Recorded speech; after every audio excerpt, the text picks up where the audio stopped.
Silverstone circuit. I'm your commentator, Will Ans, and I don't have a co-commentator joining me today. It's just myself for today's action.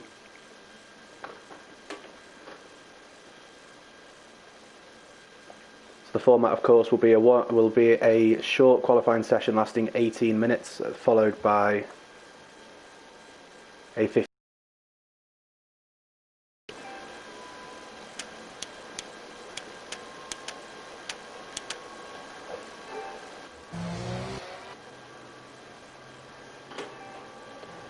So here we see Kadir is the first car out on track, the AlphaTauri driver looking to get an early lap in, hopefully a banker lap I think for himself, just to make sure he gets a time on the board. He's going to be coming out on the soft tyres.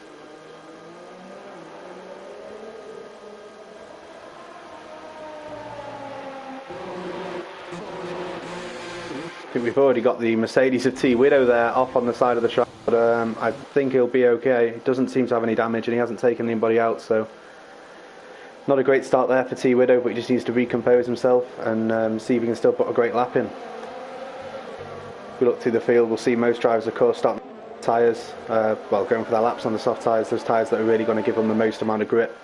We do have a couple of runners, though, trying out the medium tyres. For example, we've got KDSX in the Williams, he's on the medium tyres. Hubali, also another big name in the Renault, on the medium tyres, so we'll have to see how competitive those guys can be. We'll see in the race, I'm sure, whether the trade-off is worth it.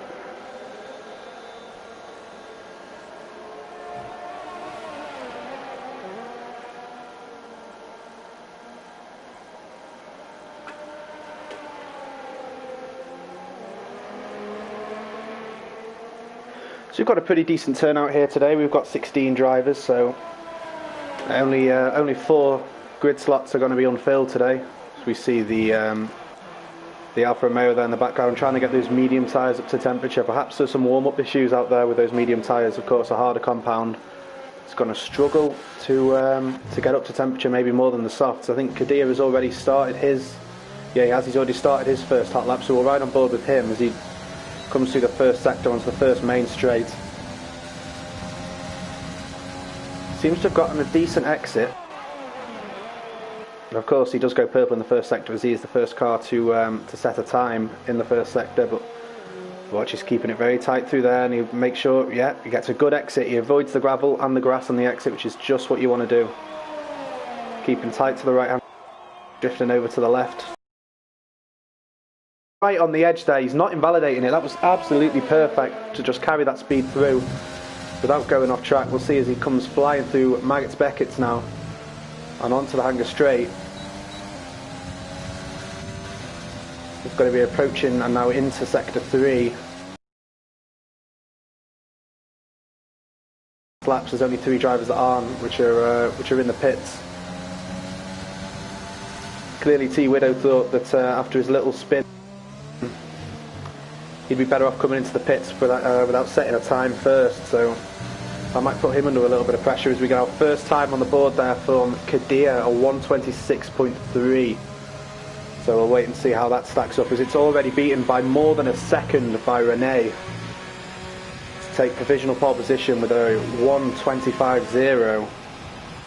Haytite Gaiman as well just crossed the finish line to set his lap time, but it looks like he's going straight for another fast lap, so perhaps he's fueled that Ferrari up to give himself a couple of chances there. But he's 8 tenths off Rene, so he needs to find some improvement if he wants to challenge for the top spot here in qualifying.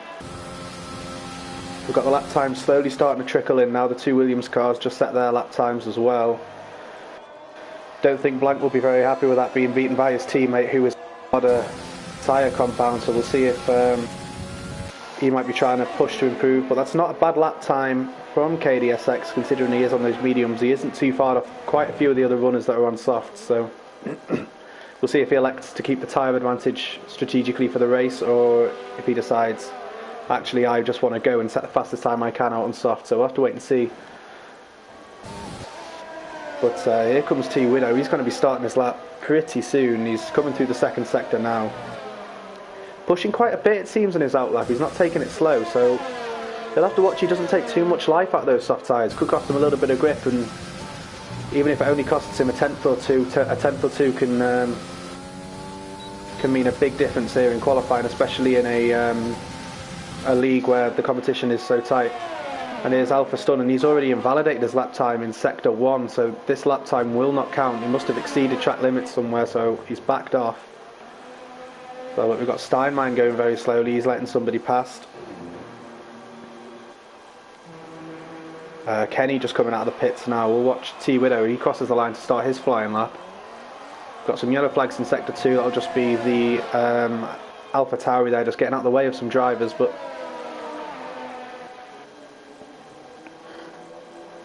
see what he can do through the first sector. He's keeping it well hooked up so far, using all the track. He's got to try and get a good run onto this long straight, because it can cost you a lot of time if you mess up your exit. Yeah, I'm sure we'll see a lot of improvement. As a look, he's just set the fastest first sector time, so T Widow certainly looks like he's going to be in the running today. He's going to be challenging Rene up at the top of the timesheets, and ooh, he nearly runs wide there. I think he just keeps it enough on track that he gets away with it, but that was very risky. He's really pushing to get a good lap in here, T Widow.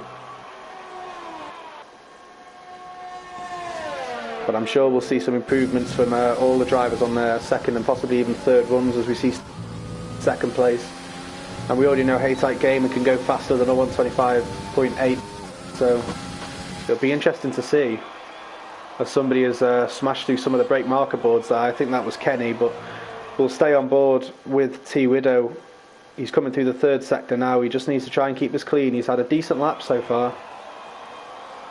He's clipping all the apexes, keeping it very nice and tidy. We'll see he'll swing in to then cross the line, and he'll be up into P3. Still 6/10 off Rene though, so I'm sure there's certainly room for improvement there, because it's not very often in a league as competitive as this that we see a driver take pole by quite a large margin. But I mean, Stein is only 3/10 off as well, and we know that Stein is an incredibly fast driver behind the wheel of that Renault.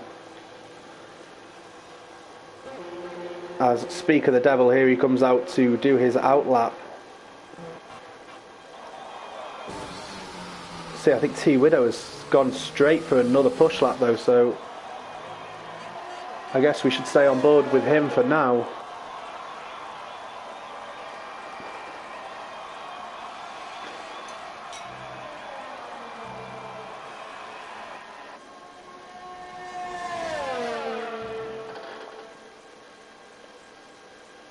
Here we go, he just throwing the Mercedes through Maggotts Beckett's. You can really see the G-forces placed on the car there as he comes through those fast corners. The suspension really leaning away from the corner with the G-forces, but he's got a good enough setup that it's quite clear he's stuck.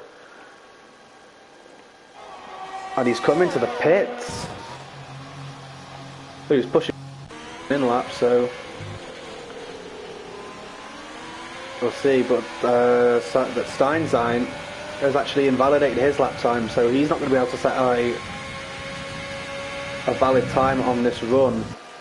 Clearly he's gone and exceeded track limits and fallen foul of the stewards there, so we'll see. But we've got Rene as well as Steinzap on outlap, so these guys right now, they're looking like the people to beat. I mean, Steinmeier is in there as well. The two Steins are looking very competitive, and Rene is competitive as always. It'd be interesting to see if Stein can improve a lot on his time and really put a challenge in on Rene for pole position.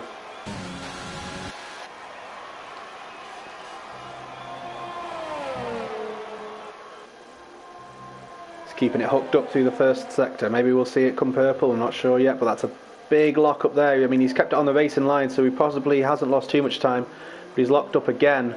It's all just about getting the nose pointed into the corner through there, so let's hope for his sake that he's still got the rotation in the car to set himself up for the exit. He's going to cross the sector 1 timing line now, and he doesn't go purple, but I'm sure this lap is salvageable. But that's another lock up there. He's really pushing to try and get that lap time in against Rene, but clearly struggling a little bit, just over pushing the car slightly, trying to overdrive it. Maybe he just needs to push a little bit less, and perhaps the lap time could come back to him that way. but he's perfectly within the lines there as he comes on the run up to one of the best sequence of corners on the calendar. We'll see again the shot that we saw from T Widow before. That fantastic view as the cars complete it. Here he goes onto the hanger straight open. That's a purple sector 2. Stein certainly does have a lot of pace. It's just if he can hook a lap together to do really well. He got on the grass a little bit there, but don't think it's going to cost him too much. And another lock-up. Locking up again from Stein's up, so perhaps he'll have to have another look at what he's doing with his brake bias. But he's gone purple by less than 2/100ths of a second with a 1:25.075. We've got Rene on his fast lap now, coming through sector 2. He will have seen that flash up that Stein's up has gone faster than him. He'll be really pushing now to try and get a really good lap in. He only needs to improve by about 300ths of a second, but look at that time from the Alfa Romeo, and it looks like no one could just sneak under that 1:25 barrier, but look how close. First, second and third separated by 4/100ths of a second. We'll see what Rene can reply to that with. He's coming through the final few corners. He's about to cross the line. We'll see what time he sets. He does improve. He improves by 0.2 of a second. That's a 1:24.8. So these guys thought that they'd maybe had the better of Rene, but he's just gone and improved by about 0.2 of a second, almost 0.3. So he's saying you can try and improve, but you're not going to beat me that easily.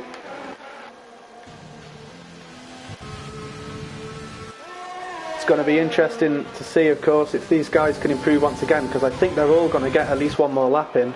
You see T Widow coming through the right-hander. He's already invalidated his lap time, so perhaps he's going to just try fuel so we can start a new flying lap in a few corners time.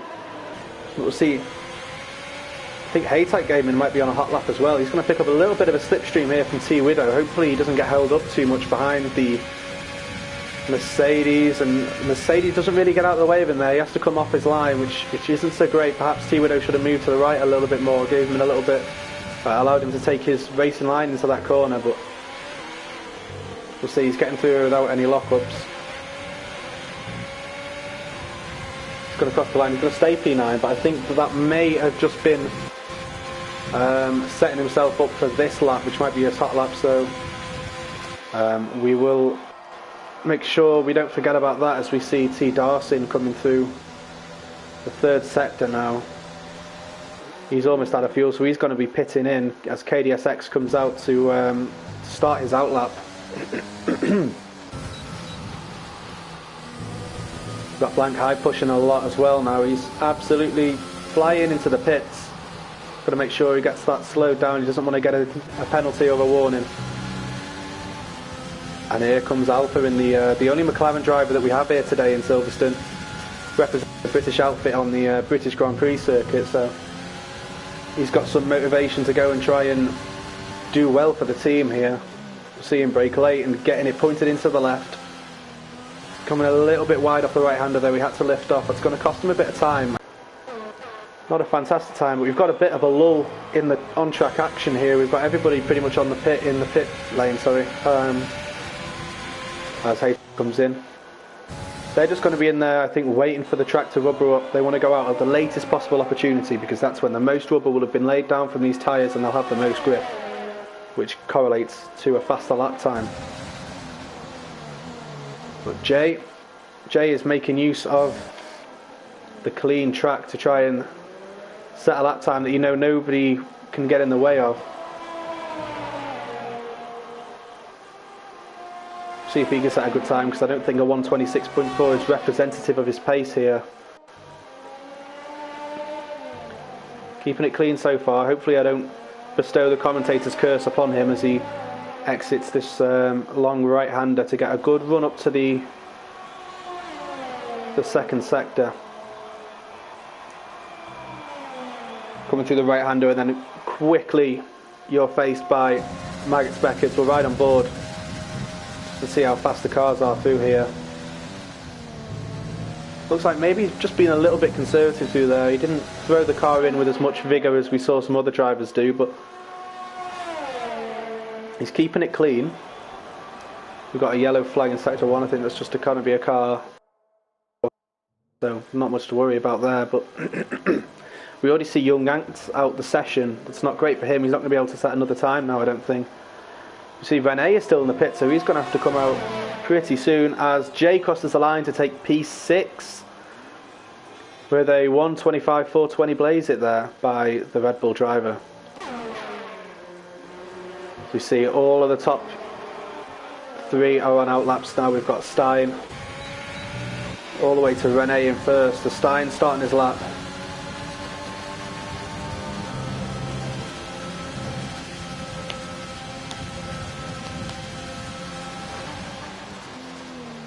And another lock-up by Stein, but it didn't stop him going very fast last time, so we'll have to wait and see if it affects him. But let's hope the other Renault of Hubali doesn't get in his way here, because he's on an outlap. Perhaps he could actually get a bit of a slipstream, could help his teammate out here. He's elected just to get out of the way, as he should do. Renault wheels, so yeah, perhaps he'll be looking at that as a weakness that he needs to try and improve on to eke out a little bit more lap time, but there shouldn't be any danger of locking up through Maggots Beckett's because it's mostly flat with a couple of downshifts at the end, just trying to get a good run onto the straight, and he does, and he's keeping it.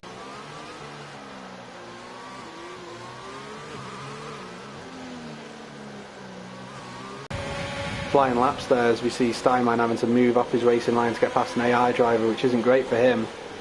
But look at that line, he's taking a really wide line, he's actually backed off now to let KDSX pass. I think he's given up on his lap, maybe moving by that. As has Hubali, so I think that is it for this qualifying session.